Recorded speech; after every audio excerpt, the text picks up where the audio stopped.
Semoga semua yang sudah terlibat Allah panjangkan umurnya, Allah sehatkan badannya, Allah mudahkan urusannya, Allah kabulkan hajatnya, Allah berkahi kehidupannya, Allah muliakan dunia akhiratnya.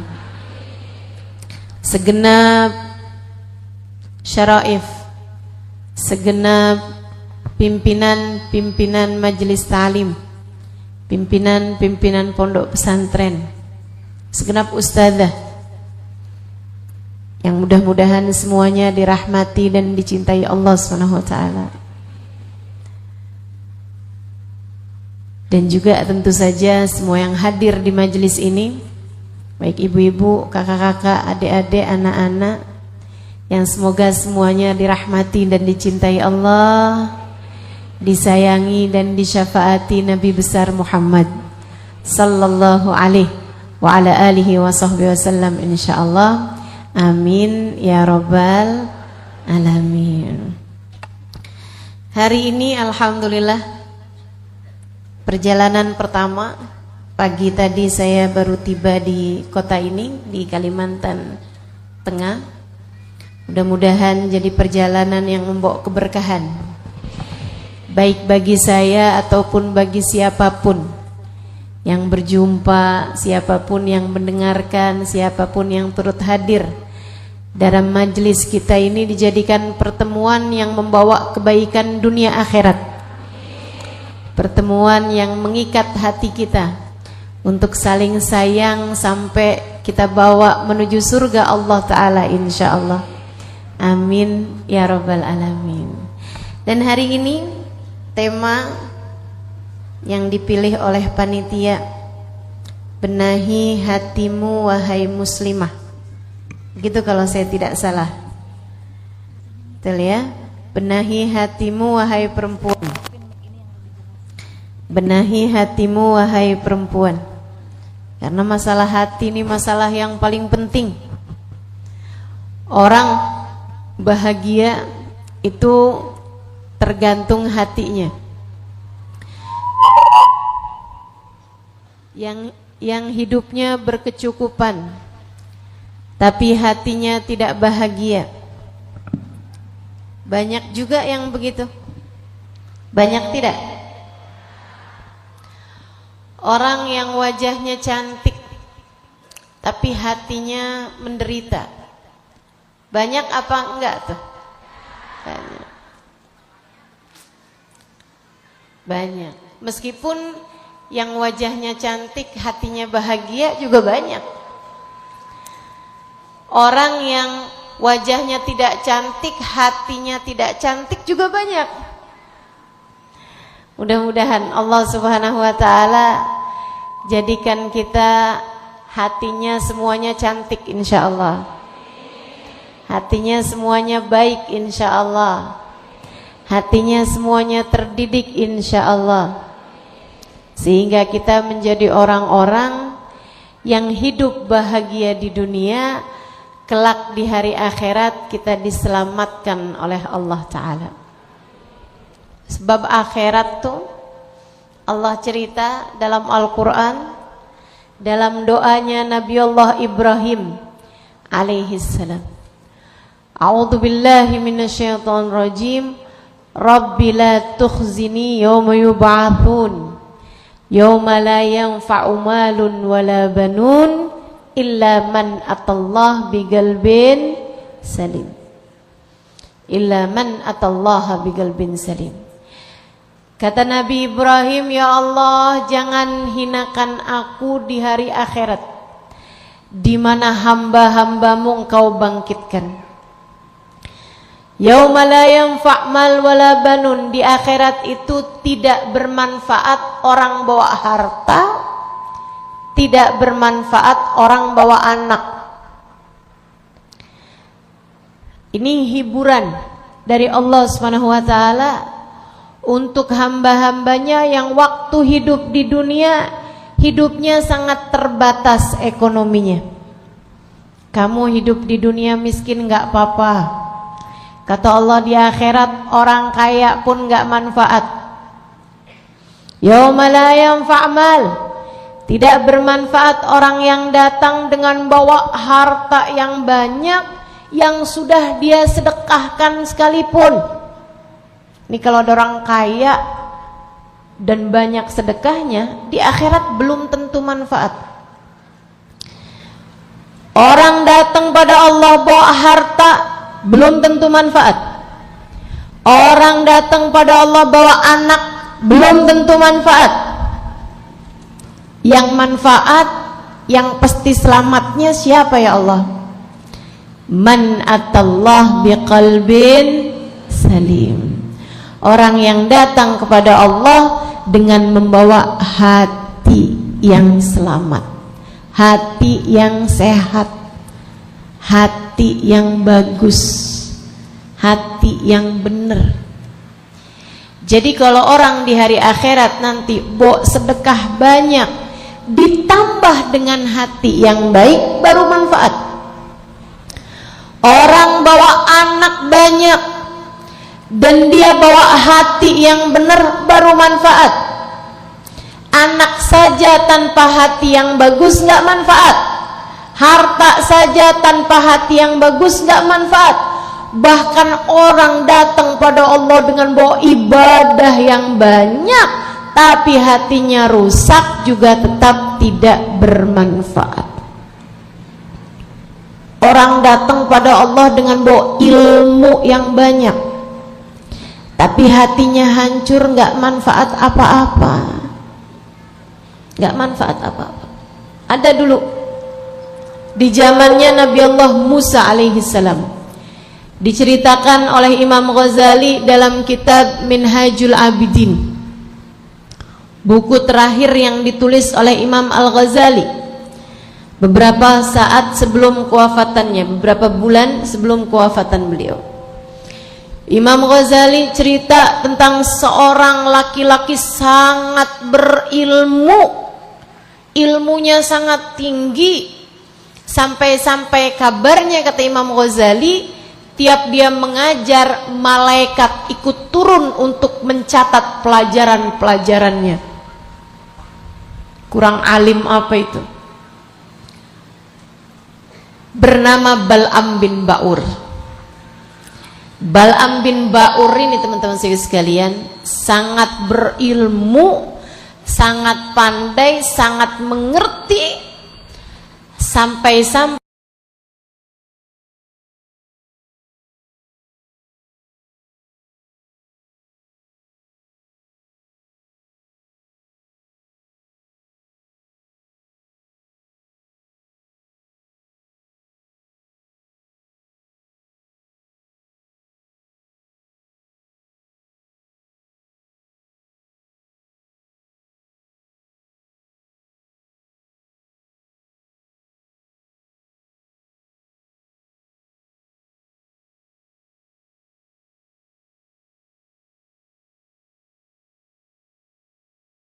zamannya Nabi Musa, ilmu yang luar biasa.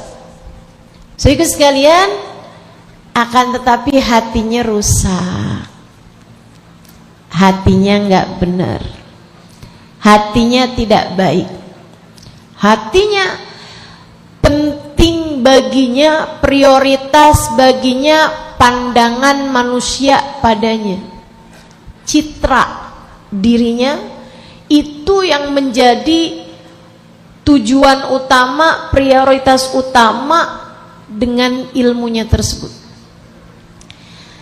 Tampak ketika datangnya Nabi Musa alaihissalam. Nabi Musa satu waktu berkunjung ke daerah tersebut. Misalnya Nabi Musa dari Jakarta nih, datang ke Pangkalambun, kotanya Bal'am bin Ba'ur, misal Bal'am bin Ba'ur yang biasanya majelisnya rame, ketika datangnya Nabi Musa, murid-muridnya semua pada datang ke majelisnya Nabi Musa. Ya udah pasti Nabi Musa nabi, Bal'am kan bukan. Andai saja Bal'am bin Ba'ur hatinya baik, tentu Justru dia malah akan sangat mendukung, bahkan beliau pun akan ikut serta duduk di majelisnya Nabi Allah Musa untuk nyari ilmu, untuk setidaknya minta keberkahan dari Nabi Musa. Sebab meskipun ilmunya Bal'am bin Ba'ur itu tinggi, dia bukanlah seorang nabi, yang nabi adalah Nabi Musa. Bal'am gak gitu ceritanya. Dia ngerasa gerah, dia merasa gelisah. Kenapa ya kok sekarang majelis saya sepi? Oh, karena semuanya pada hadir kepada Nabi Musa. Dia pun mulai hatinya gatel, hatinya ada kuman, ada bakterinya nih yang dia biarkan. Besoknya lagi tambah sepi, besoknya lagi dia merasa orang tidak peduli padanya, sampai datang beberapa orang-orang munafik, beberapa orang-orang yang memang menjadi perwakilan-perwakilan setan buat ngomporin hamba-hambanya. Ini sering terjadi nih, sering terjadi. Mengadu domba satu sama lain, sama-sama orang soleh diadu domba. Tapi kalau Nabi Musa tentu saja tidak akan mampu sesiapapun menggoda Nabi Musa, karena Nabi Musa seorang nabinya Allah SWT. Bal'am gak gitu. Bal'am disamperin orang-orang munafik, kemudian mereka bilang, Syekh, bentar lagi nih Syekh, kamu akan jalan di jalan-jalanan kota ini, gak ada siapapun yang peduli kepadamu. Semua orang hanya akan peduli kepada Nabi Musa, dan mereka semua akan meninggalkanmu. Bal'am pun kemudian dia merasa dirinya terzolimi, dia merasa dirinya tersakiti dengan kedatangannya Nabi Musa. Lihatin tuh hati kalau nggak bagus kayak begitu, mudah merasa terancam. Wah, kalau ustadzah ini dihormatin, nanti saya nggak lagi dihormati. Wah, kalau si ibu itu dihormatin orang lain, nanti saya tidak lagi dihormati orang. Wah, kalau anaknya dia dilamar kemudian jadi nikah, sementara anak saya nggak nikah-nikah, saya akan turun image saya di tengah masyarakat. Nanti saya dikatain sebagai ibunya perawan tua. Wah, kalau begini nanti saya akan begini. Waduh, sangat penting baginya pandangan orang. Dan ketika itu kamu merasa terzolimi, seolah-olah ada orang-orang yang telah mengambil hakmu dari pandangan baik masyarakat. Penyakit hati nih, hati-hati. Sampai membuat Bal'am sholat malam, seperti mana biasanya dia memang biasa sholat malam.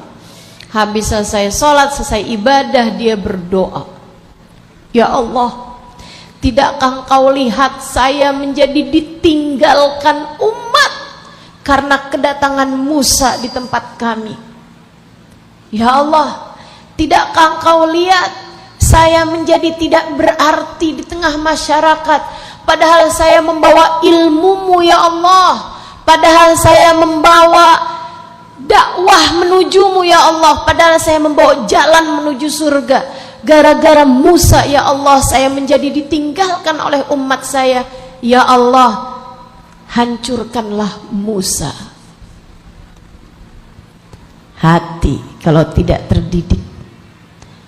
Kita harus benar-benar minta kepada Allah, semoga Allah mendidik hati kita, teman-teman.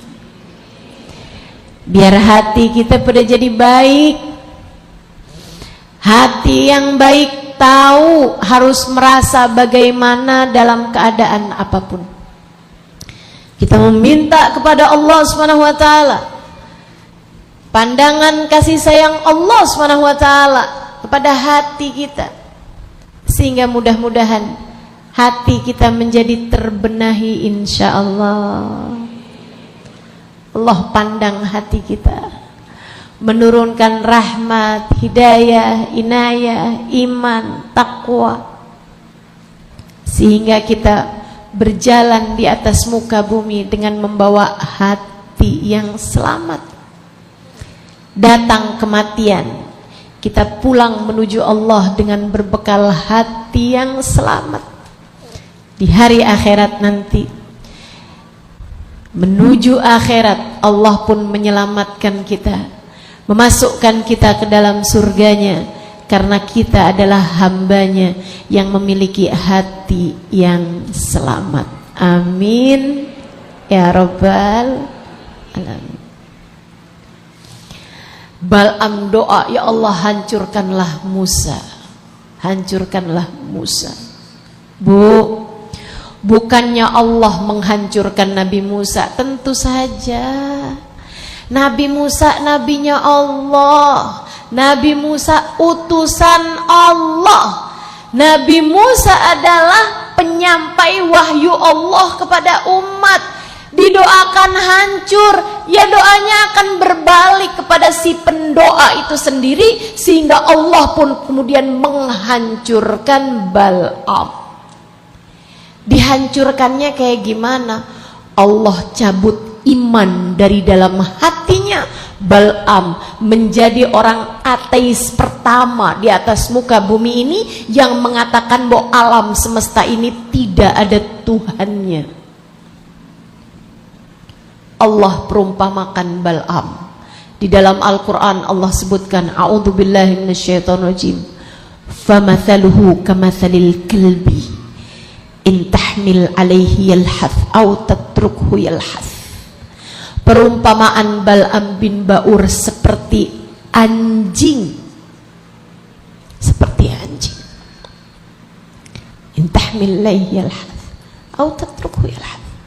Kalau kamu bawa, dia menggonggong. Kamu tinggalkan, dia menggonggong. Ibu-ibu saudaraku sekalian, teman-teman semuanya, saya ketika baca ayat ini dan tahu ayat ini Allah turunkan kepada Bal'am bin Ba'ur, seorang yang berilmu sangat tinggi, seorang ulama pada zamannya, yang seperti saya sampaikan tadi, kalau beliau mengajar, malaikat sampai turun untuk ikut serta mencatat pelajaran-pelajarannya. Allah ketika murka kepadanya disebabkan hatinya yang jahat, hatinya yang tidak baik, Allah serupakan dia setara anjing. Bu, Kak, Dek, dianjing-anjingkan oleh orang aja kita nggak terima. Bagaimana kalau bahkan Allah yang menganjing-anjingkan Bal'am bin Ba'ur? Padahal dia berilmu, tapi hati yang tidak terjaga, hati yang tidak baik adalah pertanda seseorang dimurka oleh Allah Subhanahu wa taala. Na'udzubillah min dzalik. Makanya penting bagi kita, buat kita bisa jaga hati, buat kita minta kepada Allah dikaruniai hati yang baik. Minta sama Allah, ya Allah, anugerahkanlah kepada saya dalam kehidupan hati yang baik ya Allah, hati yang selamat ya Allah. Ya Allah, taruhkanlah dalam hati saya keimanan kepadamu, yubashiru qalbi, yang merajai hatiku ya Allah, keimanan yang memenuhi seluruh ruang hatiku, hatta a'lam annahu la yusibani illa ma katabtahu alayya wa ardini bima qassamtahu li. Kata Nabi Muhammad tuh, salah satu doa yang dibaca Nabi setiap pagi sebelum Nabi Muhammad salat subuh, sesudah adzan subuh doa fajar, Nah, itu boleh dilihat buat teman-teman yang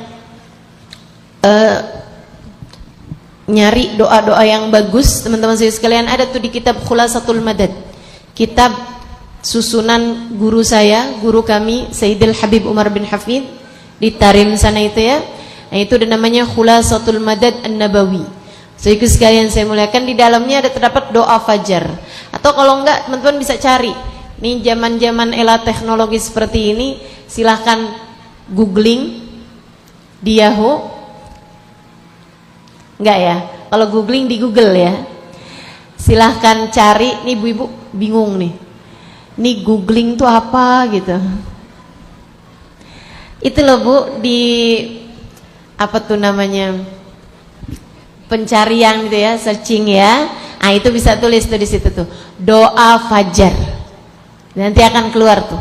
Doanya Nabi Muhammad sallallahu alaihi wasallam dibaca pagi hari sebelum sholat subuh. Banyak diantara doa tersebut, panjang doanya, tuh kebanyakan Nabi meminta urusan hati.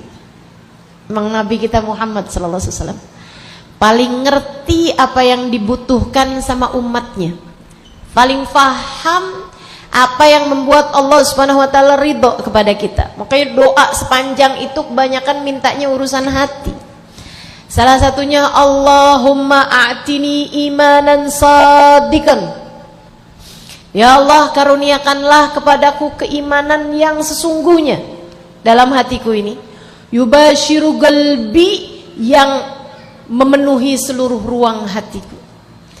Hatta alam annahu la yusibani illa ma katabtahu alayya. Sampai saya ngerti ya Allah, apapun yang kau tetapkan dalam kehidupan adalah hal terbaik yang kau berikan dalam kehidupanku ini. Wa ardini bima qasamtahu li, jadikan hati saya ya Allah selalu ridho dengan apapun yang telah engkau bagikan, yang telah engkau takdirkan, yang telah engkau tetapkan bagiku. Masya Allah. Hati, teman-teman sekalian, paling penting. Hal terpenting dalam hidupmu ini bukan mata, bukan telinga, bukan lisan, bukan ilmu, bukan ibadah, melainkan hati. Kalau saya bilang bahkan bukan ilmu, bukan ibadah, apalagi harta, apalagi anak, apalagi suami. Ibu-ibu sekalian saya muliakan, artinya bahwa andai kamu dalam hidup gak pernah punya suami sekalipun, gak apa-apa. Kamu mungkin buat selamat, kamu mungkin buat bahagia di dunia maupun di akhirat nanti. Andai sepanjang hidup di dunia kamu gak dikasih harta banyak-banyak sama Allah, gak apa-apa. Kamu mungkin buat selamat, kamu mungkin buat bahagia di dunia sampai kelak di hari akhirat nanti.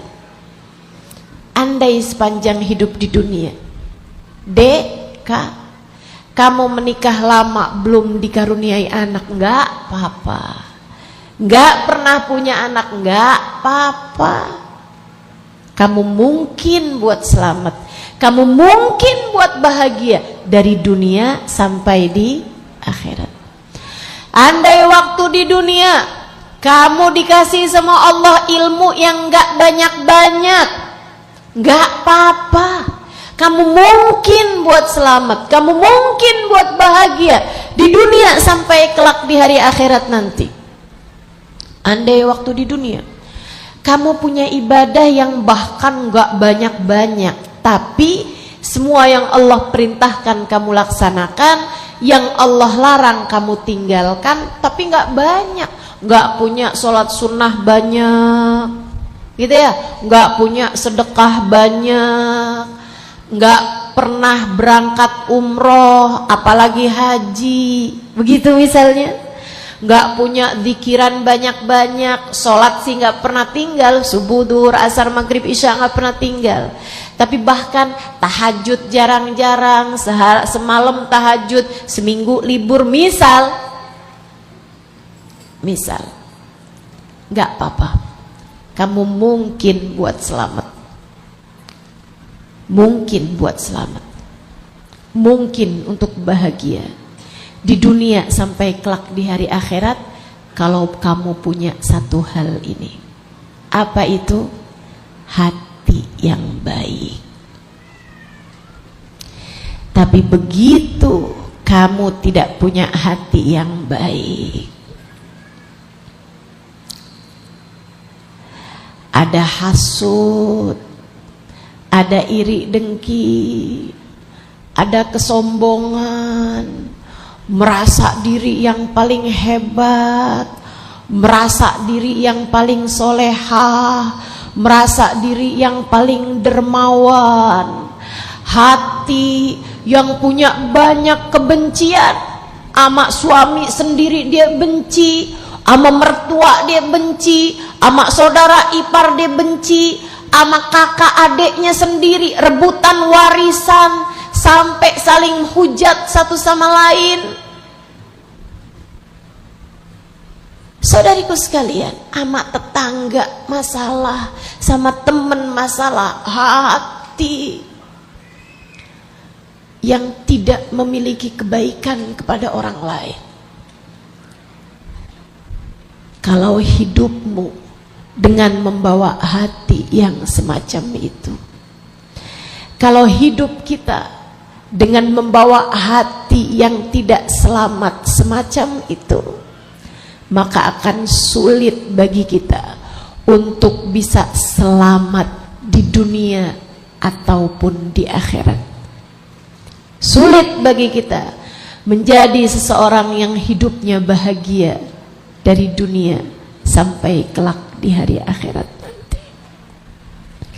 Karenanya penting bagi kita buat kita bilang sama Allah, ya Allah, selamatkanlah hati kami ya Allah. Ya Allah, karuniakanlah pada kami hati yang baik ya Allah. Ya Allah, bersihkanlah hati kami ya Allah.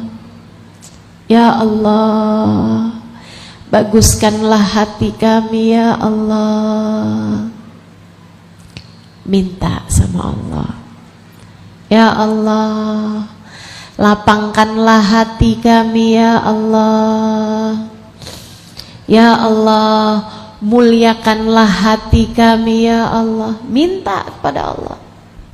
Jangan sampai kita jadi hamba sesudah Allah ceritakan caranya jadi hamba yang selamat, bukan dengan bawa harta, bukan dengan bawa anak, tapi kita kalau urusan doa mintanya urusan harta aja. Ada tuh. Mudah-mudahan di Pangkalan Bun nggak ada. Pokoknya kalau doa urusannya bismillahirrahmanirrahim. Allahumma rzuqni rizqan halalan thayyiban mubarakan. Rezeki mulai yang diminta. Bahkan kadang-kadang halalnya udah hilang tuh. Ya Allah, saya minta ya Allah, cepat kebeli rumah ya Allah. Ya Allah, pengen punya mobil ya Allah. Ya Allah, pengen punya duit yang banyak ya Allah. Ya Allah, pengen punya suami yang kaya ya Allah. Ya Allah. Kalau doa mintanya urusan dunia mulu. Saya sering sampaikan kepada teman-teman saya, kepada orang-orang yang hadir di majelis saya, jangan bela mati-matian sesuatu yang tidak kamu bawa mati. Jangan doa hanya minta urusan dunia, takutnya nyesel begitu kamu mati, karena ternyata dunia yang kamu usahakan tidak ada yang kamu bawa mati.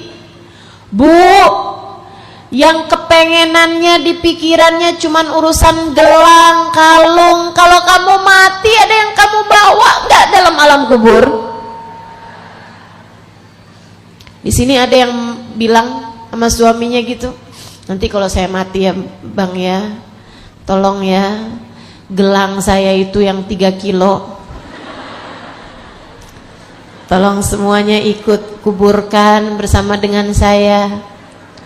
Mau dibuat apa? Saya mau suap para malaikat. Biar nanti malaikat kalau datang tanya sama saya langsung, nih ada 3 kilo gelang nih. Udah lewatin saya aja. Dunia mungkin ngaruh. Ada banyak orang yang bisa kamu suap dengan hartamu, akan tetapi akhirat gak ada ceritanya. Bu, Kak, Dek, yang pada punya harta banyak-banyak, adakah yang akan menemanimu dalam alam kubur? Enggak. Yang mencintai suami sampai sebegitunya, sampai hatinya begitu khawatir, sampai suami kalau udah buka HP matanya panjang ngeliatin isi HP suaminya. Suami masuk kamar mandi, dia cek isi HP suaminya. Teman-teman saudaraku sekalian yang saya muliakan, yang sampai ngebelain suami sampai segitunya. Cinta suami sampai menggelapkan hatimu, sampai ada yang buat nyari cinta suaminya menghalalkan segala cara. Operasi plastik mau buat suami, ustazah. Muka udah jadi kayak kain, sulam alis, tarik benang, sulam bibir. Abis ini ada diobras nih, ada di apa lagi nih. Itu muka bukan kain, teman-teman saudaraku sekalian. Jangan sampai cintamu kepada suamimu sampai membuatmu menghalalkan segala cara demi untuk mendapatkan cintanya. Secinta apapun kamu terhadap suamimu, bahkan secinta apapun suamimu terhadap dirimu, begitu kamu mati dia gak bakalan menemanimu masuk dalam alam kubur. Betul? Dan kamu juga begitu kok. Secinta apapun kamu terhadap suamimu, suamimu meninggal dunia, kamu gak akan mau. Saya cinta banget sama suami saya dikuburin, sekarang saya mau ikutan juga. Saya ikutan dikubur juga barengan sama dia. Ada yang mau di Pangkalambun sini? Gak ada yang mau. Maka jangan bela mati-matian, jangan minta mati-matian sesuatu yang tidak kamu bawa masuk ke dalam alam kubur. Mintalah sesuatu yang penting, yang Allah menjadikan kebahagiaan akhiratmu bergantung dari perkara satu itu. Apa itu? Bagusnya hati, benernya hati, selamatnya hati, sehatnya hati. Itu sebabnya Nabi kita Muhammad sallallahu alaihi wasallam doanya banyak banget minta urusan hati. Salah satu doa yang paling sering diminta oleh Nabi Muhammad, ya muqallibal qulub, tsabbit qalbi ala dinik. Wahai zat yang membolak-balikan hati, tetapkanlah hatiku berada dalam keimanan kepadamu. Bu, Nabi doa seperti ini karena Nabi tahu urusan hati itu yang paling penting, dan juga karena Nabi Muhammad hendak mengajarkan kepada kita umatnya betapa pentingnya perkara hati. Doanya Nabi Allah Musa alaihi salam ketika diutus kepada Fir'aun, Nabi Musa mintanya juga urusan hati. Apa kata Nabi Musa? Rabbi syrahli sadri. Ya Allah, lapangkanlah hatiku. Para nabi-nabinya Allah minta urusan hati karena mereka faham keselamatan hidup dunia akhirat tergantung dari hati. Nilai kita semua nih sama-sama duduk di tempat ini, Bu, Kak. Sama-sama duduk di tempat ini, Dek. Kita dipandang sama Allahnya nggak sama. Kalau ada rahmat yang turun, rahmat turunnya juga nggak sama, nggak dibagi rata. Tergantung apa ya Allah? Tergantung niat sama tergantung hati kamu. Kemana hatimu selama kamu duduk di majelis ini? Ada yang hatinya pergi ke dapur. Kalau suami saya makan nih, makan apa nih ya sekarang?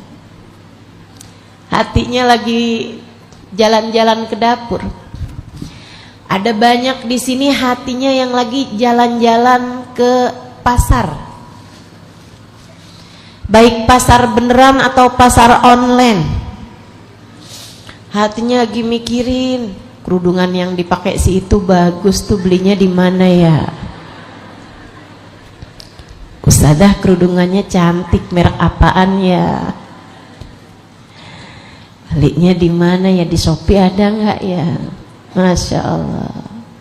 Duduk hadir baca maulid, duduk hadir mendengarkan saya, hatinya di pasar. Jangan sampai ada yang begitu. Insya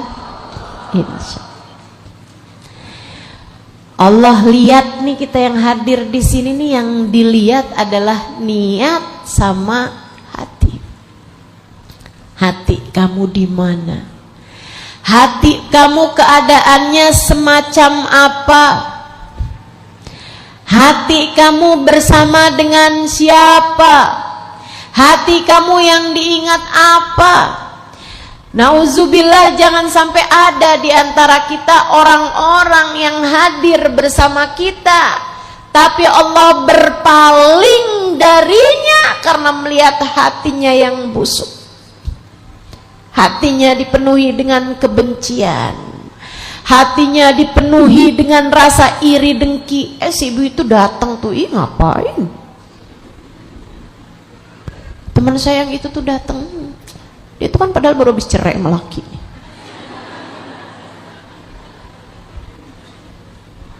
Hati-hati, hati-hati sama urusan hati. Saudaraku sekalian saya muliakan, maka penting bagi kita urusan hati. Ini gimana caranya nih untuk kita membenahi hati kita? Yuk kita pelajari. Yang pertama, teman-teman saya sekalian, kalau kamu ingin membenahi hatimu, ini proyek panjang. Ini adalah pekerjaan panjang, pekerjaan seumur hidup, yang bahkan Imam Al-Ghazali alaihi ridwanullah, beliau mengatakan, saya ditanya tentang hal apa paling berat untuk saya lakukan di atas muka bumi ini, saya jawab, menata hati.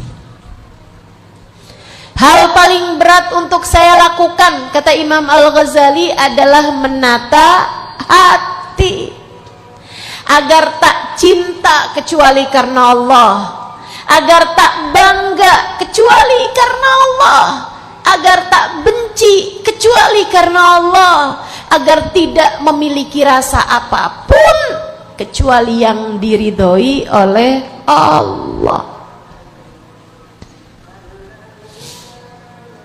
Makanya sesuatu hal yang berat banget buat kita lakukan. Proyeknya panjang, akan tetapi kita terus lakukan insya Allah.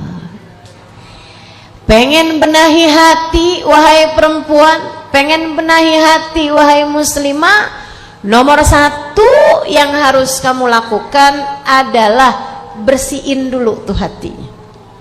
Bersihin, angkat yang jelek-jelek dalam hati, angkat.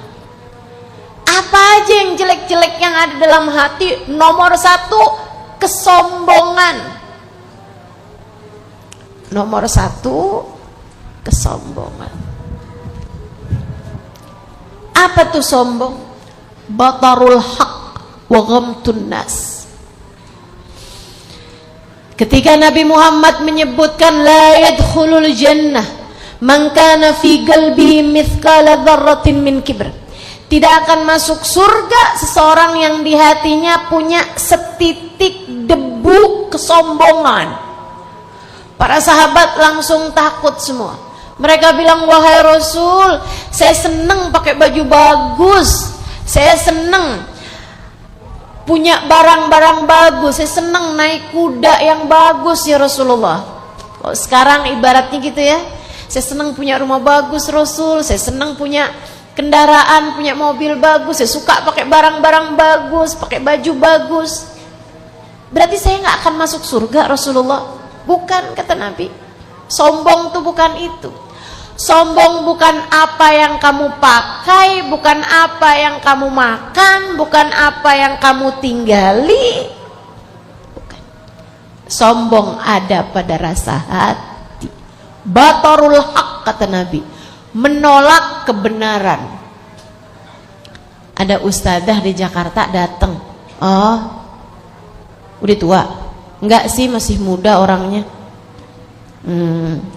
Kalau masih muda tuh ilmunya masih cetek lah. Kayak apaan ustazahnya? Ya kayak gitulah. B aja kali. Batarul haq, nolak kebenaran. Kan begitu? Yang baik-baik bisa diambil, ambil.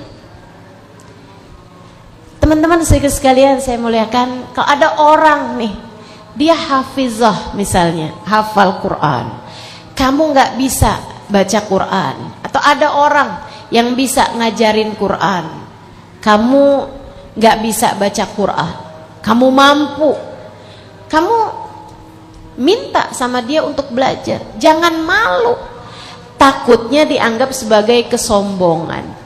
Kamu nggak ngerti baca Quran, ada yang bisa ngajarin kamu Quran, tapi karena yang ngajarin orang lebih muda darimu, yang ngajarin ini orangnya kamu nggak terlalu suka, kamu akhirnya nggak mau belajar. Nah itu takutnya termasuk dari menolak kesombongan. Menolak kebenaran termasuk bagian dari kesombongan. Batarul haq wa ghamtun nas, meremehkan orang lain, itu sombong tuh. Saya lebih baik dari dia. Ucapan ini nih teman-teman, ucapan ini adalah ucapan kalimat maksiat, dosa pertama yang Allah dibuat maksiat. Ucapannya iblis ketika disuruh untuk sujud kepada Nabi Adam. Wa idh qulna lil malaikati isjudu li Adam. Ketika Allah memerintahkan kepada segenap malaikat, wahai malaikat, sujudlah kalian kepada Nabi Adam. Fasajadu illa iblis, sujud semuanya kecuali iblis, petantang petenteng nggak mau sujud. Allah nanya, ma mana'aka an tasjuda id amartuk, iblis, kenapa kamu nggak mau sujud padahal aku yang memerintahkan kepadamu? Iblis nggak bilang, males ya Allah, kaki saya lagi sakit nih, ya gitu. Kalau itu masalahnya, urusannya hanya maksiat badan. Teman-teman, maksiatnya badan masih jauh lebih mending daripada maksiatnya hati. Masalahnya iblis bermaksiat kepada Allah, berbuat dosa, melanggar aturan Allah untuk sujud, alasannya karena perkara hati. Apa? Wahai iblis, kenapa kamu gak mau sujud? Ana khairun minhu, saya lebih bagus daripada iblis. Saya lebih bagus daripada Adam, saya lebih baik daripada Adam. Kenapa saya harus sujud kepadanya? Ana khairun minhu, saya lebih baik daripada dia.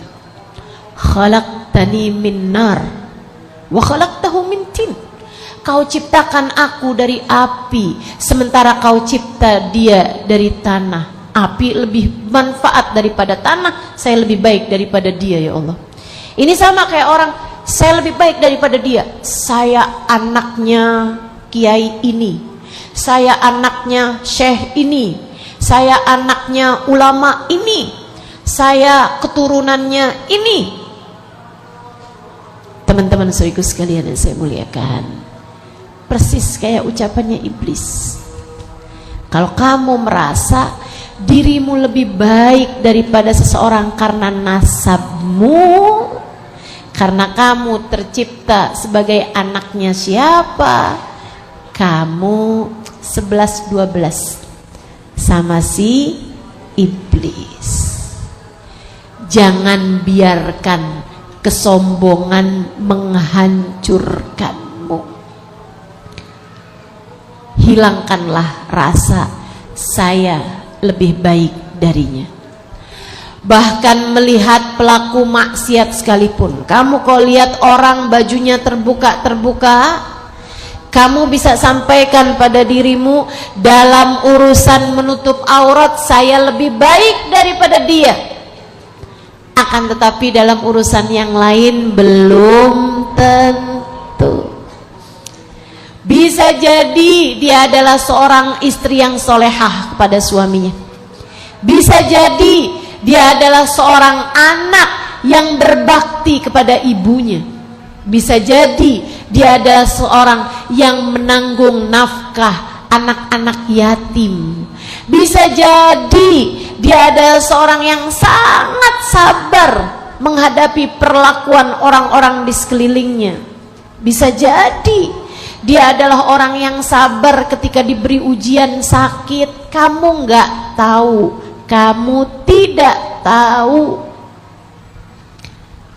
Bisa jadi dia adalah seseorang yang apabila datang waktu malam, di saat kamu sedang terbaring tidur tanpa terbangun sampai pagi hari, dia adalah seorang yang bangun di waktu malamnya, menengadahkan tangis, menangis kehadiran Allah Subhanahu wa ta'ala. Dan Allah pun mencintainya. Hanya urusan selembar kain dan kamu merasa kamu lebih baik daripada dia, teman-teman saudaraku sekalian, belum tentu. Belum tentu. Bahkan andai pun kamu lebih baik daripada dia, semuanya, ibadah kamu lebih baik daripada dia, akhlak kamu lebih baik daripada dia, bacaan Quran kamu lebih baik daripada dia, ilmu kamu lebih baik daripada dia, nutup aurat kamu lebih baik daripada dia, sabar kamu lebih baik daripada dia, misalnya, kamu tetap tidak tahu urusan hati. Sebab dalamnya lautan bisa dicari tahu, tapi dalamnya hati manusia tak ada yang pernah tahu kecuali Allah. Dan Allah menilai dari manusia bukan hanya zahirnya, akan tetapi lebih kepada masalah hatinya. Nabi Muhammad sallallahu alaihi wasallam mengatakan, innallaha la yanzur ila suwarikum wala ila absyarikum walakin yanzur ila qulubikum. Sungguhnya Allah Subhanahu wa taala tidak melihat kepada kulit kalian, badan kalian. Yang Allah lihat pada diri kalian adalah hati kalian. Hatimu di manakah ia? Hatimu bagaimanakah keadaannya? Maka melihat orang seperti apapun rupanya, jangan pernah menghakimi siapapun. Udah cukup Allah jadikan malaikat raqib dan atid mencatat semua amal perbuatan manusia. Kamu punya malaikat, dia pun juga punya malaikat mencatat amal-amal perbuatannya. Nggak usah sok-sokan mau ikut ngebantuin malaikat mungkar nakir atau malaikat raqib atid. Kamu tahu nggak, dia itu loh sebenarnya begini. Kenapa kok kamu sampaikan tentang aib-aib dia itu?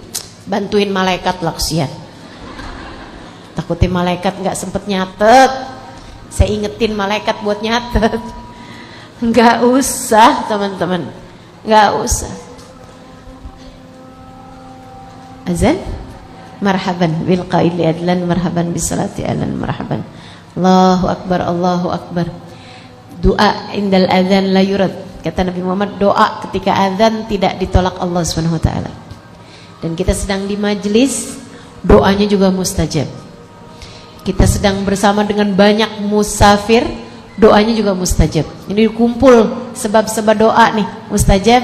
Yuk, kita pakai kesempatan mendengarkan azan nih sambil kita jawab azannya, sambil hati kita berdoa. Segenap hajat-hajat kita semoga Allah kabulkan.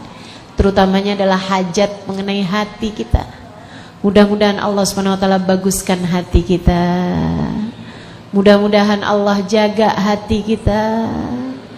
Mudah-mudahan Allah bersihkan hati kita. Mudah-mudahan Allah benahi hati kita. Mudah-mudahan Allah Subhanahu wa taala karuniakan keindahan pada hati kita. Turunkan rahmat pada hati kita. Ditetapkan dalam iman Islam. Amin.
La ilaha illallah, alhamdulillah rabbil alamin. Allahumma salli ala sayyidina Muhammad wa ala ali sayyidina Muhammad.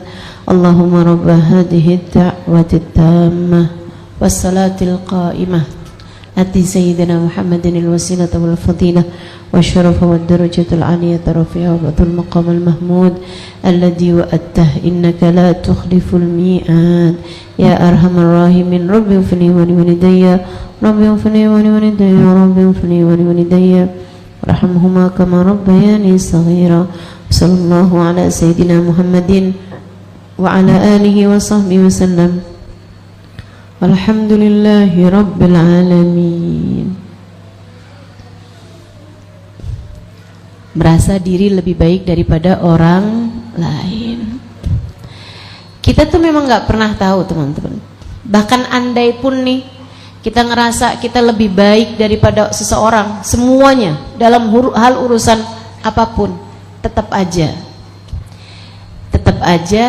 satu, hati kita nggak tahu, sementara Allah menilainya hati. Yang kedua, akhir hidup tuh kita nggak pernah tahu. Orang hidup dalam keadaan taat, ngerjain kebaikan terus, tapi ternyata matinya su'ul khotimah banyak teman-teman, banyak. Orang yang hidupnya banyak berbuat dosa, akan tetapi menjelang kematiannya dia bertaubat, banyak teman-teman, banyak. Nabi bahkan bercerita di Bani Israel ada orang udah membunuh 99 orang, tapi dia kemudian ketakutan, dia mau taubat pada Allah SWT. Dia datang kepada seorang syekh, dia nanya, ya syekh, qad qataltu 99 nafas. Dia bilang, wahai syekh, saya ini udah membunuh 99 orang. Saya kalau datang kepada Allah, saya mau taubat, saya mau minta ampun sama Allah. Kira-kira Allah terima gak taubat saya? Dia datang pada Allah bawa hati. Syekhnya kemudian buka kitab. Bunuh satu orang aja dosanya gedenya luar biasa.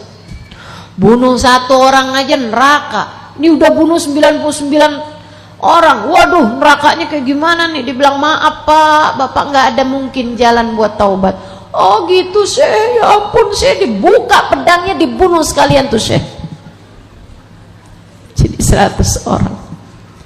Yang diceritakan Nabi dalam kitab Riyadhus Shalihin ada nih. Dia kemudian datang lagi kepada Syekh yang lain dengan linangan air mata. Dia bilang, Syekh, saya sudah membunuh 100 orang.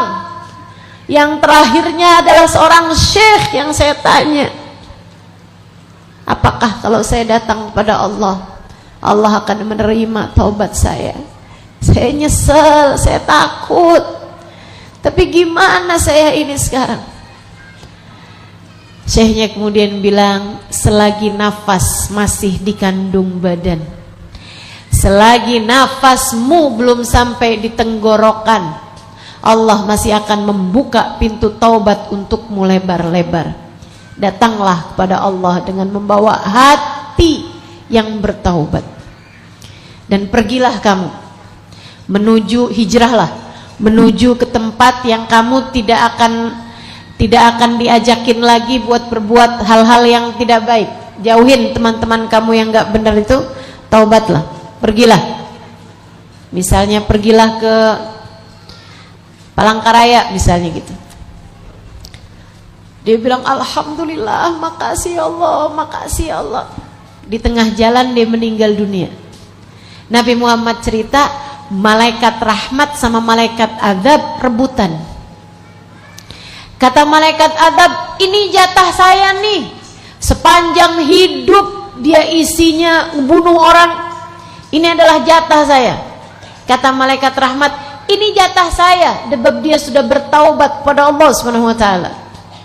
Tapi kan dia belum berbuat kebaikan apapun. Ya tapi kan dia udah bertaubat. Allah kan melihat hati hambanya yang bertaubat. Sampai kemudian mereka tanya sama Allah, kata Allah, ukur aja, ukur jaraknya. Deketan ke arah Palangkaraya apa deketan ke arah Pangkalambun? Dan itu kabarnya teman-teman, jaraknya tuh sebenarnya masih deketan ke arah Pangkalambun. Akan tetapi Allah perintahkan malaikat Israel, malaikat Jibril untuk memperdekat jaraknya dengan tempat dia bertaubat, sehingga dia pun termasuk jatahnya malaikat rahmatnya Allah SWT. Kita nggak pernah tahu akhir kehidupan seseorang.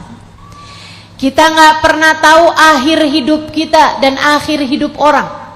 Jadi kalau ngelihat orang kayak apapun aja jeleknya, kayak apapun aja dosanya, kayak apapun aja keadaannya, kita bilang, sekarang saya lebih baik daripada dia. Akan tetapi kita tidak pernah tahu akhir kehidupan.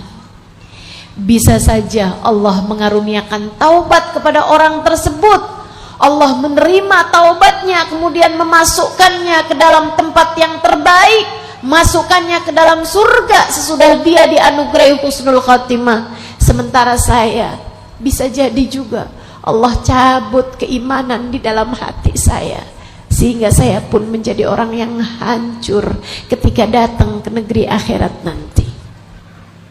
Kita tidak pernah tahu bagaimana Allah akan mengakhiri hidup kita, maka jauh lebih baik kita selalu dapat husnudzon terhadap siapapun, jangan pernah merasa diri lebih baik daripada siapapun. Insya Allah. Sedikit sekalian yang saya muliakan, bersihin hati. Dari apa lagi? Dari hasud. Apa itu hasud?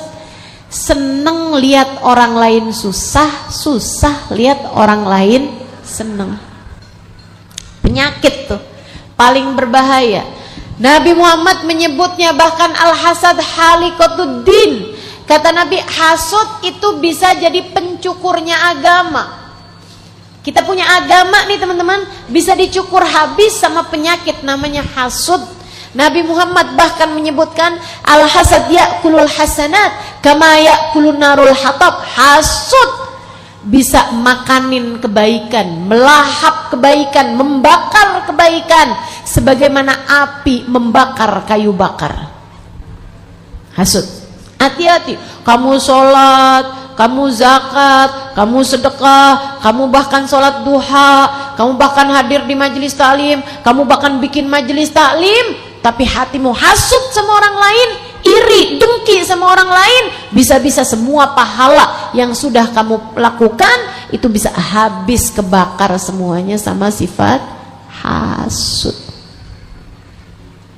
Ngeri ini ya.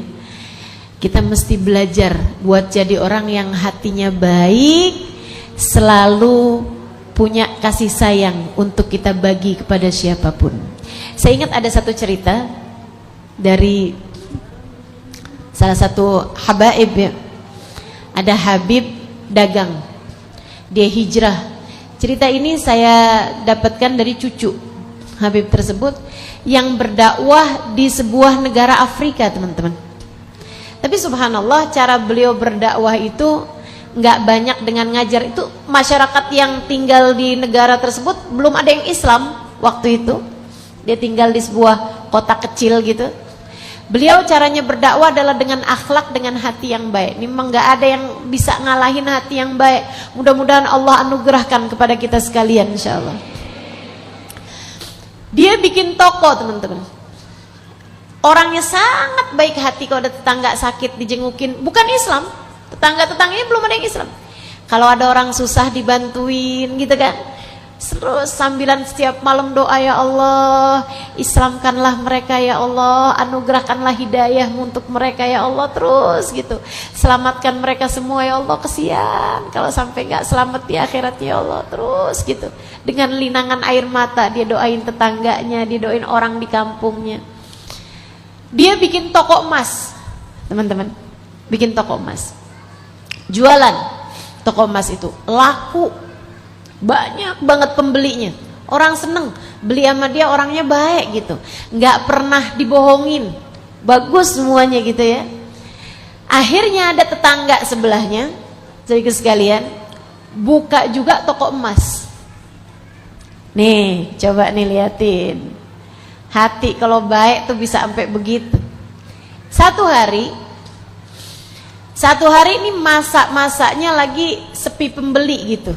Kan orang jualan apaan juga suka ada masaknya rame, ada masaknya sepi gitu ya. Ini lagi masa-masanya sepi nih.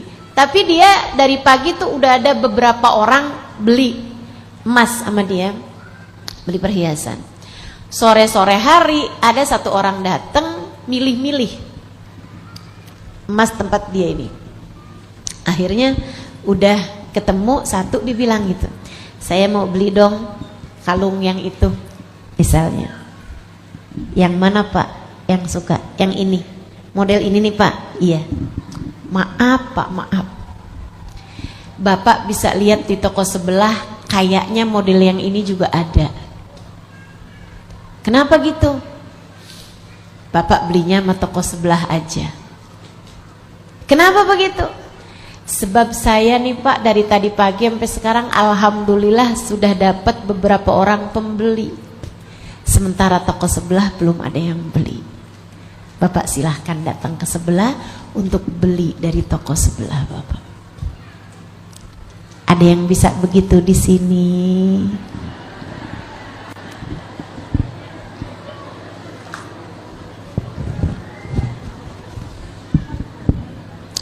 Hati yang baik, teman-teman. Gak ada yang bisa ngalahin tuh.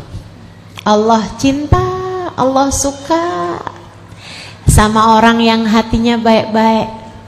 Semoga Allah anugerahkan kepada kita insyaallah hati yang tidak punya kebencian terhadap siapapun, hati yang tidak punya iri dengki terhadap siapapun, hati yang akan ikut senang bersama senangnya orang lain, hati yang ikut sedih bersama dengan kesedihan orang lain, hati yang penuh rahmat, penuh kasih sayang terhadap siapapun.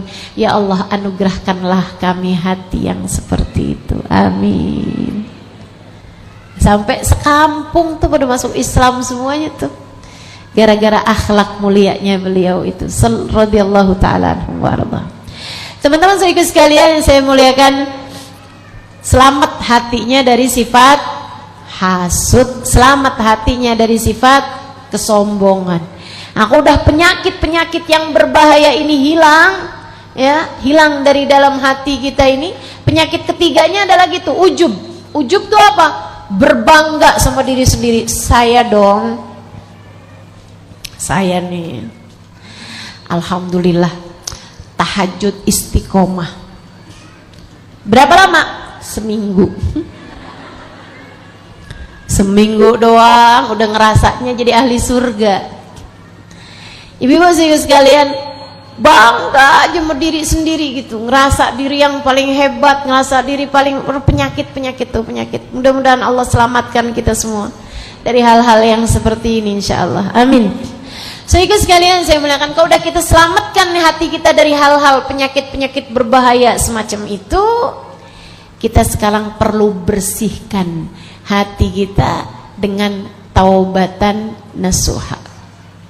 Bersihin hatinya dari penyakit ini, kita keluarin gitu ya. Sama aja kayak kita mau benahin rumah nih, ada rumah jelek kita beli gitu ya, kita mau tinggalin rumah ini biar bagus, gimana caranya? Begitu kita masuk ada kecoa, ada tikus, ada ular gitu kan, masa kita mau tinggal di rumah kayak begitu? Nah, yang pertama kita apain? Kita keluarin dulu nih penyakit-penyakitnya nih. Kita keluarin nih binatang-binatang berbahaya yang ada di dalam rumah tersebut. Udah kita pastiin semuanya, kita taruhin anti serangga apa semuanya udah bagus, kita tutupin jalur-jalur masuknya. Nah, teman-teman saya sekalian, sekarang perlu kita bersihin. Bersihin dengan apa? Dengan taubat.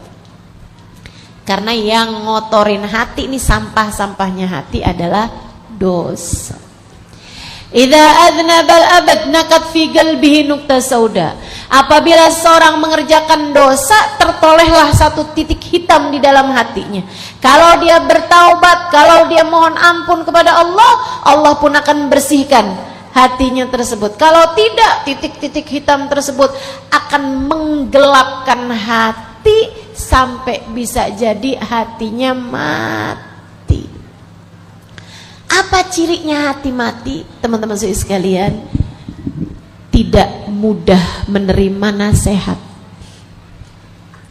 Ini ilmu bukan untuk kamu menilai orang lain, tapi ilmu ini adalah untuk kita menilai diri kita sendiri. Adakah hati saya sudah mati?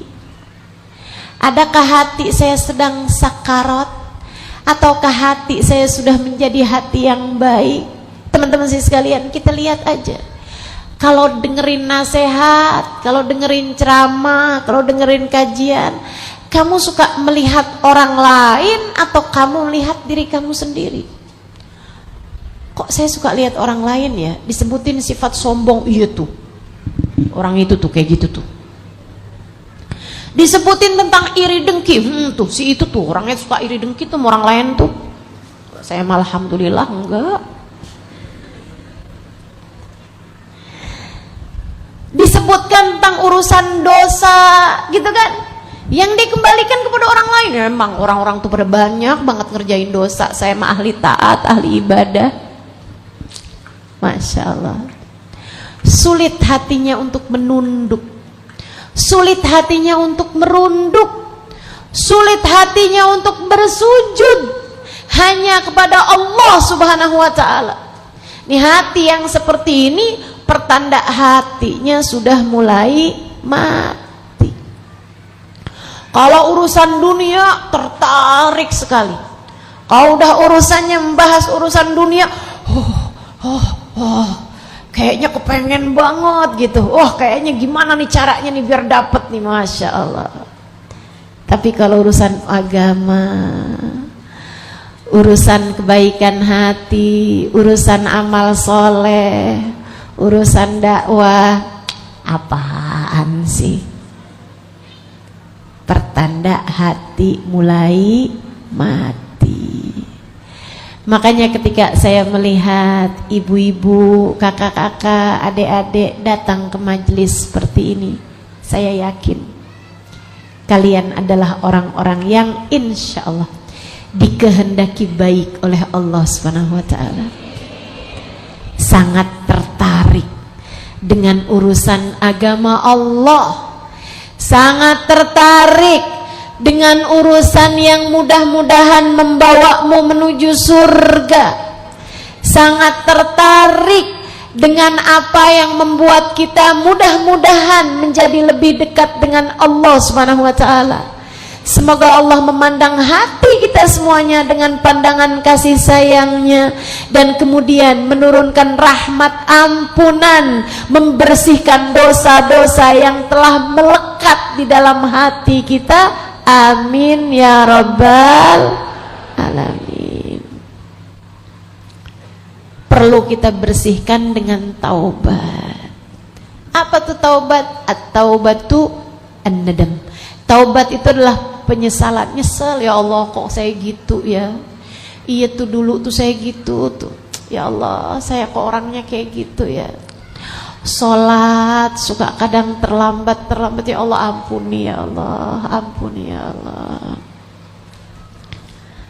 Mata yang tidak terjaga, telinga yang tidak terjaga, lisan yang tidak terjaga. Teman-teman saudaraku sekalian yang saya muliakan, kita perempuan nih paling masalah nih urusan sama lisan, Bu. Lisan mah hati nih. Kita nih perempuan nih paling banyak masuk neraka gara-gara kesalahan dua hal itu. Apa itu? Lisan mah hati. Kata Nabi Muhammad, li'annahunna yakthurnal la'nah wa yakfurnal ashirah. Ketika ditanya, Rasul, kenapa perempuan banyak yang berada dalam neraka? Sebab perempuan masuk neraka apa sih Rasulullah? Alihannahunna naqisatul aql waddin, karena perempuan kurang akalnya, kebanyakan pakai perasaan, ataukah karena perempuan kurang agamanya, kurang pahalanya karena mereka datang mens? Bukan, kata Nabi Muhammad, bukan. Sebabnya bukan itu, bukan kurang ibadah perempuan, bukan. Perempuan ibadahnya juga banyak yang bagus-bagus, banyak yang banyak-banyak ibadahnya. Perempuan akalnya juga banyak yang benar-benar, banyak yang gak bawa perasaannya. Terus kenapa Rasul? Perempuan kok banyak ada di neraka? Dua hal kata Nabi Muhammad. Li'annahunna yakturnal la'nah. Perempuan suka gak pinter jaga lisan, suka gampang marah-marah, suka gampang ngata-ngatain orang. Iya apa iya?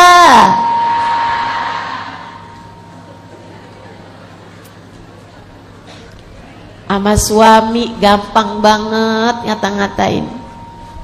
Sama suami gampang bener ngata-ngatain. Sama anak gampang bener ngata-ngatain. Ayo Bu, nih. Mudah-mudahan Allah selamatkan lisan-lisan kita.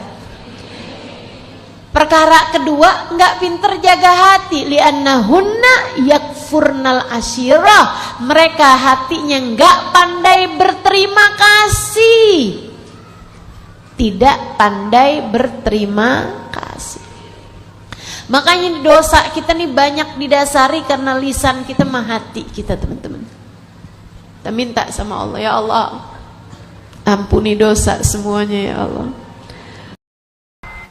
Betapa kematian sesuatu yang pasti. Allah SWT berfirman dalam Al-Quran. Kata Allah, fa'bud rabbaka hatta ya'tiyakal yaqin. Fa'bud rabbaka hatta ya'tiyakal yakin. Sembahlah Allah Subhanahu wa taala Tuhanmu.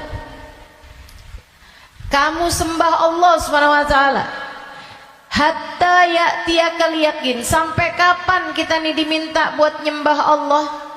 Sampai kapan kita diminta buat ibadah? Kata Allah, hatta ya'tiyakal yakin, sampai datang sesuatu yang pasti. Apa yang pasti? Ayil maut. Yang dimaksudkan dengan suatu yang pasti itu adalah mati. Karenanya siapapun kamu di atas muka bumi ini harus belajar berusaha buat jadi hamba Allah Subhanahu wa taala yang taat. Mudah-mudahan Allah mudahkan. Amin ya rabbal alamin. Jadi orang hidup gak ada yang pasti, teman-teman. Gak ada yang pasti buat orang yang hidup. Ada yang mulai dari kecil sakit terus ada. Gak ada yang pasti hidup itu. Yang pasti ketika seseorang hidup hanya satu, namanya mati. Kalau kamu diberi kehidupan, maka satu waktu nanti kehidupan tersebut akan diambil kembali oleh Allah Subhanahu wa taala. Sebab memang hidup di dunia, begitu kamu diberi kehidupannya, udah pasti kamu akan berjumpa dengan kematian. Enggak ada yang pasti dalam hidup selain mati. Nah, kalau emang yang pasti itu mati, ngapain sisa hidup nggak dipakai buat berbekal menuju sesuatu yang pasti?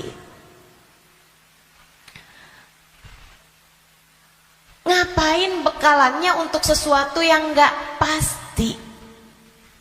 Misalnya nih, kamu umur tamat SMA, umur 15.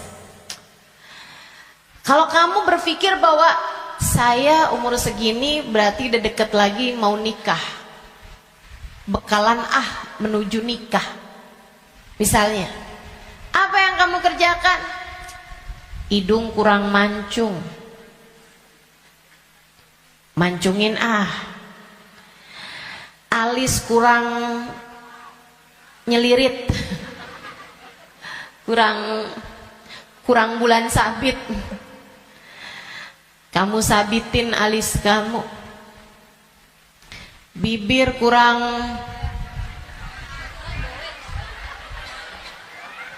sekarang ini musim orang suka bibir lebar-lebar. Ya udah dah, saya tambahin biar agak turun bibirnya, biar doer bibirnya. Kalau kamu berpikir bahwa kamu akan menuju kepada kematian, kalau kamu berpikir kamu akan menuju kepada pernikahan, kamu kemudian berbekal menuju ke arah sana. Tapi kan sebenarnya nikahnya emang udah pasti? Belum pasti nikahnya. Betul? Orang hidup nggak pasti nikah, teman-teman. Berarti kalau kayak gitu gimana nih caranya nih? Gimana cara kita menjadikan hidup kita bermakna? Takutnya udah siap-siap, tahu-tahu nggak dapet, iya kan? Kan sia-sia. Kalau gitu yang pasti aja, kamu hidup biar bermakna. Pastikan hidupmu adalah saatmu berbekal menuju kepada kematian. Saya tuh waktu SD kabarnya pinter. Mungkin ada guru-guru saya di sini. Selamat pagi Bu Guru. Kabarnya dulu pinter waktu saya sekolah. Sehingga sekalian saya muliakan, tapi saya dulu selalu punya pikiran bahwa bisa jadi umur saya nggak panjang. Walaupun ternyata itu tidak terbukti ya. Sampai dengan sekarang saya masih ada di atas muka bumi ini, udah panjang hidup saya. Dulu itu saya selalu berpikir bahwa bisa saja umur saya nggak panjang. Saya SD, itu saya punya temen sekolah siang, sekolah madrasah, namanya Madrasah Al-Wasliyah. Saya punya temen meninggal dunia, masih seumuran saya gitu kurang lebih. Sejak saat itu saya kayak selalu berpikir bahwa bisa jadi umur saya nggak panjang, bisa saja saya juga meninggal dunia gitu. Akhirnya saya suka berpikir bahwa apa yang harus saya lakukan untuk menjadikan yang saya kerjakan bermanfaat kalau umur saya pendek. Akhirnya saya jadi mikir, kalau saya jadi dokter, umurnya harus panjang loh dokter itu, karena sekolahnya lama. SMP, SMA, kan saya ceritanya SD, SMP, SMA, kuliah. Kuliahnya S1, habis itu S2, habis itu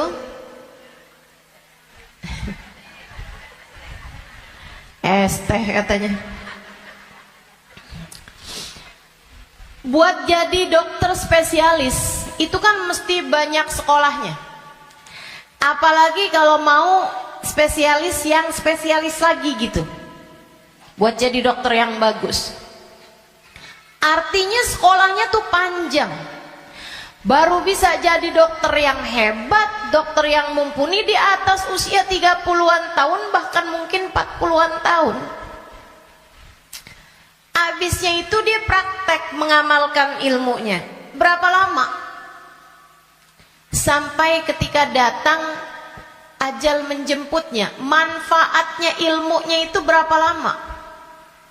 Untuk bisa dipraktekkan bermanfaat buat umat manusia gitu. Sampai dengan berapa lama? Sebentar aja berarti. Kita aja kalau udah dirawat sama dokter yang terlalu tua rada was-was. Betul nggak? Dokternya mau nulis resep, ambil kacamata dulu gitu kan. Terus nulisnya agak, tangannya gemeteran. Takut kita. Ini kalau misalnya dia ngelihatnya salah-salah gitu kan. Atau dia mau nyuntik, tangannya udah gemeteran. Waduh, udah kayaknya rada gimana gitu. Tapi kita sama dokter muda juga kita ragu-ragu. Betul gak? Coba tuh. Betapa ternyata mau jadi dokter aja itu umurnya cuman dari sekitar 40 sampai ke 50 atau 60 tahun dah gitu. Cuman segitu doang. Sisanya udah enggak tuh. Udah enggak maksimal. Saudaraku sekalian saya muliakan, saya jadi mikir gitu. Wah, kalau gitu enggak usah jadi dokter deh, takutnya umur-umur 30-an tahun saya meninggal, saya enggak bekalan apa-apa nih.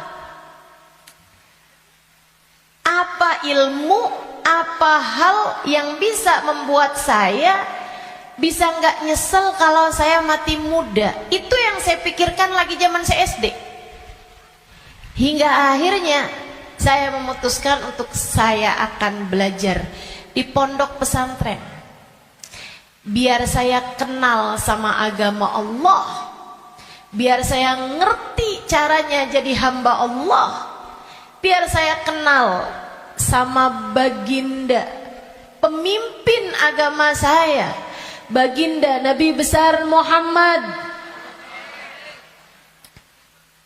Biar saya bisa dekat dengannya, hingga semoga begitu saya meninggal dunia saya dapat berjumpa dan bertemu dengannya. Itu harapan saya. Akhirnya saya belajar di pondok-pondok pesantren, terus belajar, terus belajar, terus belajar. Saudaraku sekalian, saya muliakan, alhamdulillah. Saya rasakan ilmu saya udah bermanfaat dari sejak usia 20 tahun. Saya udah mulai mengajar dari usia 20 tahun Dan saya mengajarnya dalam bahasa Arab di kota Tarim, Hadramaut, Yaman. Saudaraku sekalian saya muliakan, pada akhirnya kehidupan mengajarkan kita bahwa jangan mau memperjuangkan sesuatu yang tidak kamu bawa mati. Begitu saya belajar lama, saya jadi ngerti bahwa ternyata bahkan bekalan menuju kematian itu bukan ilmu yang banyak, bukan. Akan tetapi hati yang tersambung dengan Allah penciptanya. Ruh. Sebab hulikatir ruhu lil abad. Ruh itu ketika diciptakan, ia diciptakan untuk selamanya. Ruh kamu ini teman-teman sekalian, ini yang akan kamu bawa mati. Hati kamu itu adalah ruh kamu, rasa kamu, ini yang akan kamu bawa mati. Kalau badan ini nggak akan kamu bawa mati. Begitu kamu mati udah tuh nggak ada lagi urusan sama badan. Badan kamu bisa dimakan merayap-rayap tanah dan habis. Bibir kamu yang selalu kamu lipstikin, wajah kamu yang selalu kamu bedakin, mata kamu yang selalu kamu celain, pakaiin celak,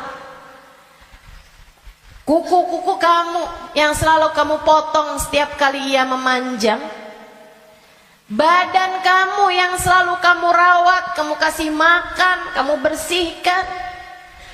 Ini hanya akan menjadi makanan santapan rayap-rayap tanah.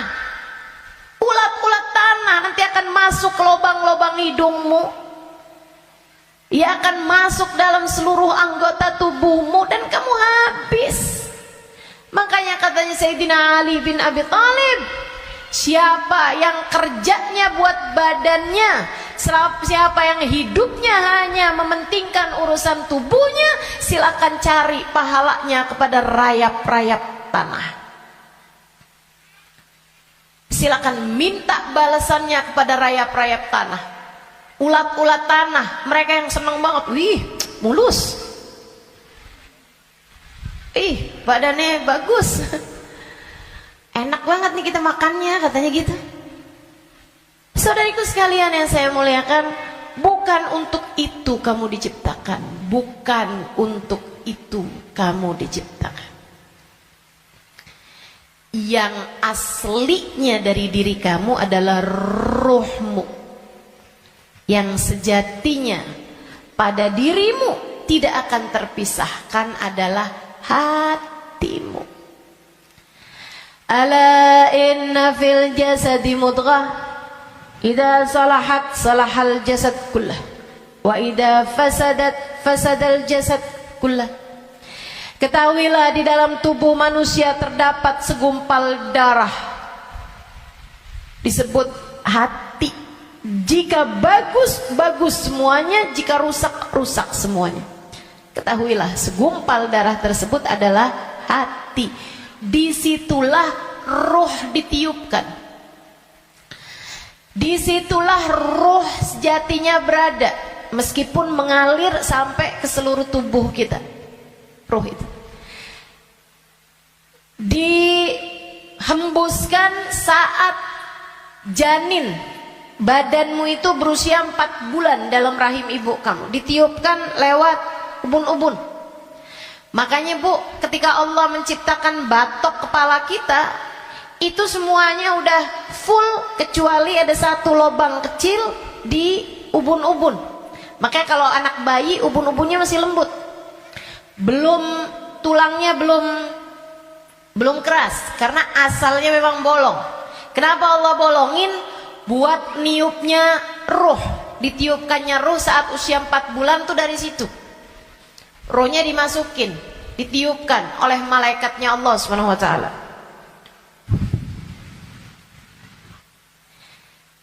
Pusatnya ditaruh di jantung atau di hati, dia pusatnya tuh ditaruh di hati. menyebar ruh tersebut sampai ke ujung-ujung jari. Itu ruh. Kalau datang kematian, dicabut lagi dari ubun-ubun. Malaikat pencabut nyawa sama halnya dengan malaikat peniup ruh, itu memulai pekerjaannya dari ubun-ubun. Ini nyabut nyawanya juga dari sini. Dicabut dari atas kan yang duluan hilang yang kaki. Makanya orang kalau mati tuh kakinya duluan yang dingin. Yang lain masih hangat tapi kaki udah dingin, itu berarti sudah memulai proses pencabutan nyawa. Sama kayak ada prosesnya bayi ketika keluar, makanya ada istilah pembukaan 1, bukaan 2, bukaan 3 tuh. Sama halnya juga dengan peniupan ruh. Ruh juga begitu. Ketika ditiupkan dan ketika dicabut itu juga seperti itu. Ada masa-masa berhentinya, namanya sakarat. Namanya sekarat. Ala inna lil mauti sakarat, kata Nabi Muhammad SAW. Ketahuilah, kematian ada sekaratnya. Kematian ada hentakan-hentakannya, enggak sekaligus. Kematian ada tahapan-tahapannya. Ditarik cedek sampai ke lutut. Jadi yang dingin duluan, yang enggak ada ruhnya duluan kakinya. Tarik lagi cedek sampai ke pusar. Pusar kita nih. Tarik lagi cedek sampai ke ulu hati. Banyak orang yang kalau orang tersebut dimurka Allah SWT, malaikat maut mencabut nyawanya dengan main-main. Dimain-mainin rohnya, padahal sakitnya setengah mati. Kata Sayyidina Ali bin Abi Thalib, la darba bisayf 30 darbah ahab ilayya min sakrah min sakaratil maut. Badan saya dicacah-cacah pedang 30 kali cacahan pedang lebih saya sukai daripada satu sakaratul maut. Sakit setengah mati. Buat orang yang suka main-main dalam hidupnya, ada banyak di antara mereka yang ketika ajal datang menjemputnya, malaikat maut memain-mainkan saat pencabutan nyawa. Sakitnya luar biasa. Tapi ada banyak juga hamba-hamba Allah yang hidupnya santun, yang hidupnya berakhlak pada Allah, nggak pernah main-main dalam hidupnya. Allah pun memudahkan saatnya sakaratul maut. Kayak doa orang-orang tua kita, Allahumma hawwin alaina fi sakaratil maut wan najata minan nar. Ya Allah, ringankan saatnya sakaratul maut. Dia nggak bilang, ya Allah jangan ada sakaratnya dong buat kematian saya. Nggak bisa gitu.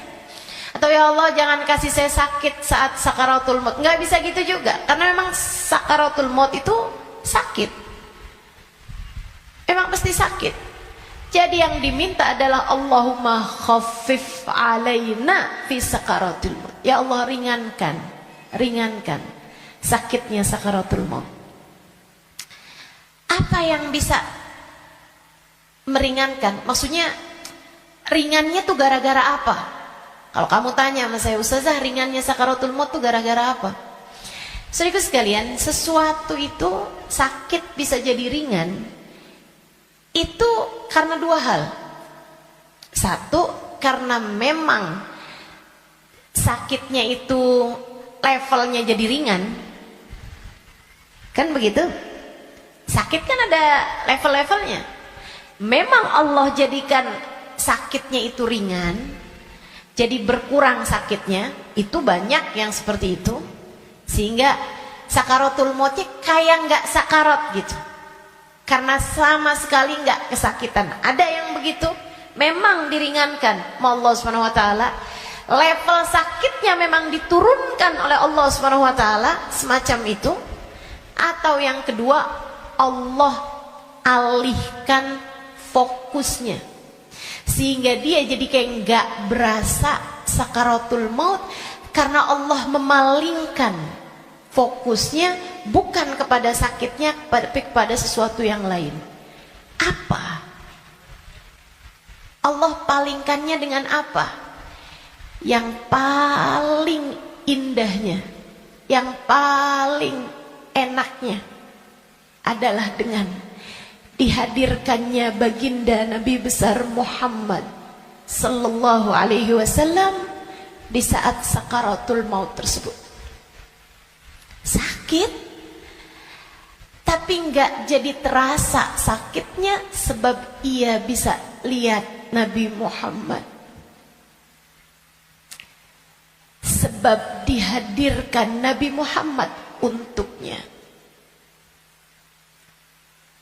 Sakit, tapi ya nggak terasa. Gimana coba? Gimana sakitnya mau terasa kalau kamu bisa ketemu Nabi Muhammad?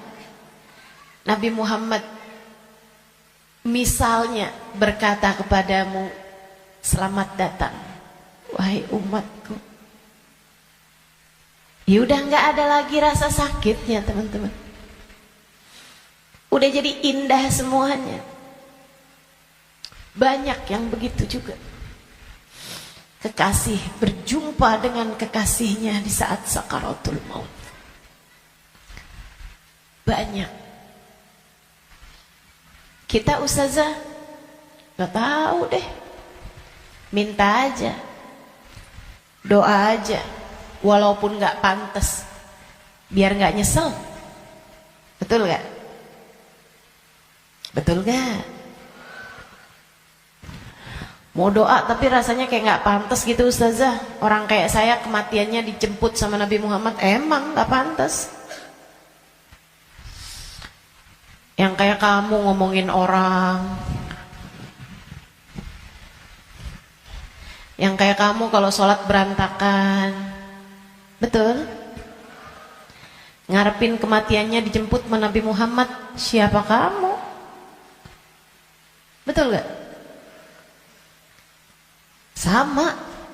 Saya juga berpikir hal yang sama denganmu. Siapa saya? Sampai saya berharap kematian saya dijemput sama Nabi Muhammad. Tidak ada di antara kita yang pantas.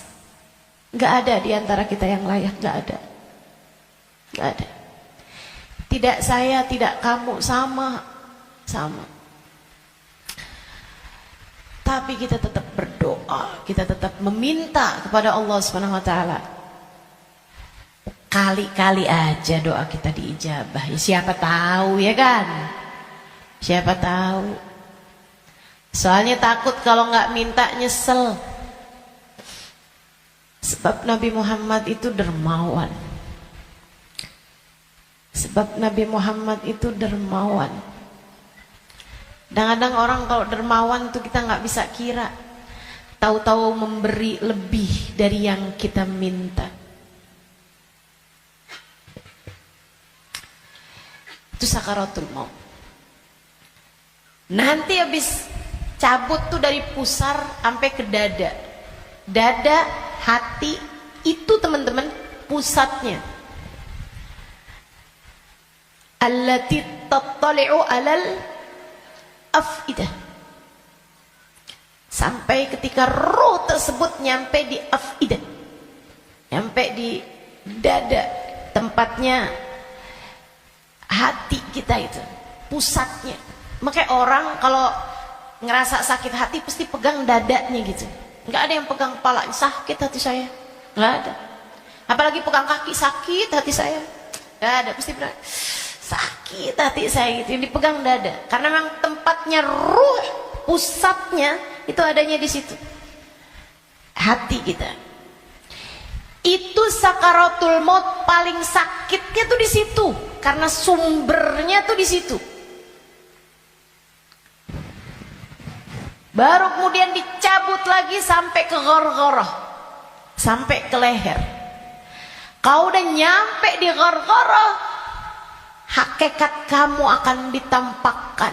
Saat itulah kamu dibukakan langit, bisa lihat tempat balik kamu tuh surga atau neraka.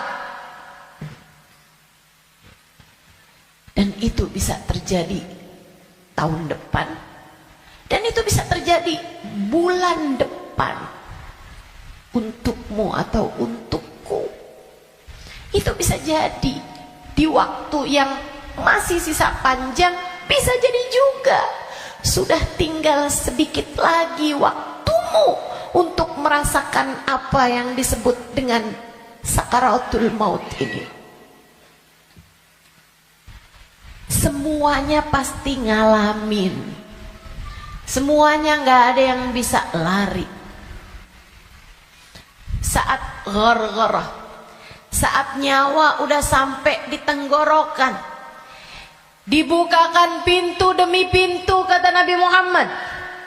Ketika Nabi bercerita kepada Sayyidah Aisyah, ya Aisyah, man ahabba liqa Allah, ahabballahu liqa'ah, wa man kariha liqa Allah, karihallahu liqa'ah. Wahai Aisyah, siapa yang senang saat perjumpaannya dengan Allah, Allah pun senang berjumpa dengan dia. Siapa yang benci berjumpa dengan Allah, Allah pun benci berjumpa dengan dia. Ya Rasulullah, walakinnana nakrahul maut. Bukannya semuanya takut memati, Rasul? Takut kan gak senang? Bukankah kita semuanya takut mati, Rasul? Kalau takut mati kan artinya kita gak senang. Kalau kita gak senang, Allah gak senang juga dong ketemu kita. Gak gitu Aisyah. Tapi nanti saat ghargharah, saat nyawa sudah di tenggorokan, Allah akan bukakan langit-langit, dan Allah akan perlihatkan tempat kembali bagi roh seseorang.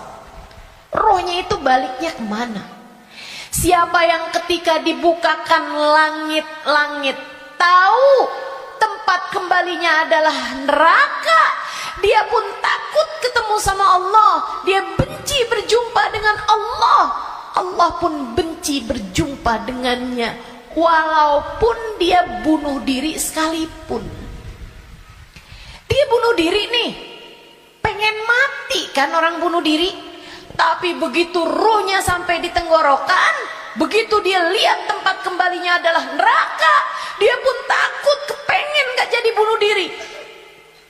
Dia pun pengen balik hidup lagi, karena dia lihat ternyata tempat kembalinya adalah neraka yang sangat menakutkan. Dia benci berjumpa dengan Allah, Allah pun benci berjumpa dengannya. Sebaliknya, orang mukmin, orang yang tawadhu, orang yang hidupnya buat nyari Allah, walaupun sebenarnya takut, walaupun sebenarnya ngeri, tapi saat langit dibuka, dia diperlihatkan bahwa tempat kembalinya adalah surga. Dia pun rindu, dia pun ingin, dia pun cinta untuk berjumpa dengan Allah. Dia pun bahagia, dia sukacita berjumpa dengan Allah, Allah pun sukacita berjumpa dengannya. Allah pun suka untuk berjumpa dengannya. Nih, saat ghargharah ini Allah cerita dalam Al-Quran di surat Al-Mu'minun, hatta idza jaa ahadahumul maut qala rabbi irji'un la'alli a'malu salihan fima taraktu kalla innaha kalimatun huwa qailuha wa min waraihim barzakhun ila yaumi yub'atsun. Sadaqallahul azim. Kata Allah, sampai ketika kematian datang kepada kalian, ketika ruh sampai di tenggorokan, dia akan berkata, Rabbirji'un, balikin saya lagi ya Allah, balikin saya lagi ya Allah. Setahun, biarkan saya tinggal lagi di dunia setahun ya Allah. Nggak boleh sebulan ya Allah, nggak boleh seminggu ya Allah. Minggu depan deh ya Allah, matinya minggu depan aja. Nggak boleh minggu depan, sehari ya Allah. Besok mati nggak apa-apa, jangan sekarang.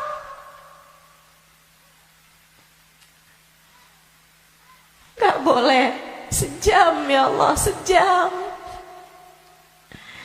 Sejam lagi matinya ya Allah, balikin lagi ya Allah. Rabbirji'un la'alli a'malu salihan fima taraktu. Saya akan segera bagi-bagi harta saya buat sedekah. Saya akan segera sholawatan kepada Nabi Muhammad. Saya bakal segera baca Al-Quran. Saya bakal segera sholat. Saya mau minta maaf sama orang-orang.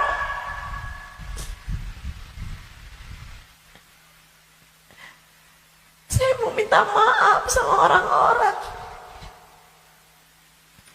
Sisakan untuk waktu walaupun 1 jam. La'alli a'malu salihan fima taraktu. Aku akan mengerjakan kebaikan yang selama ini saya tinggalkan.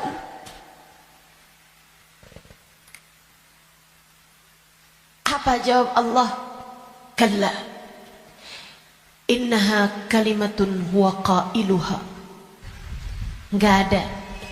Sekarang kalimatmu itu hanya jadi omong kosong belaka. Enggak ada ceritanya kamu dikabulkan. Waktunya sudah habis. Game over. End. Udah habis. Kamu nggak punya nyawa cadangan. Kamu nggak punya hidup simpanan. Kamu tidak sedang dalam masa percobaan. Begitu kamu masuk usia balik, semua sudah mulai tercatat untukmu. Tak ada lagi waktu untuk kembali. Innaha kalimatun huwa qailuha. Itu hanya sekedar kalimat disampaikan begitu aja. Kamu minta balik, enggak ada ceritanya. Wa min waraihim barzakhun ila yaumi yub'atsun. Sekarang waktunya kamu hidup di alam barzakh sampai hari kiamat datang.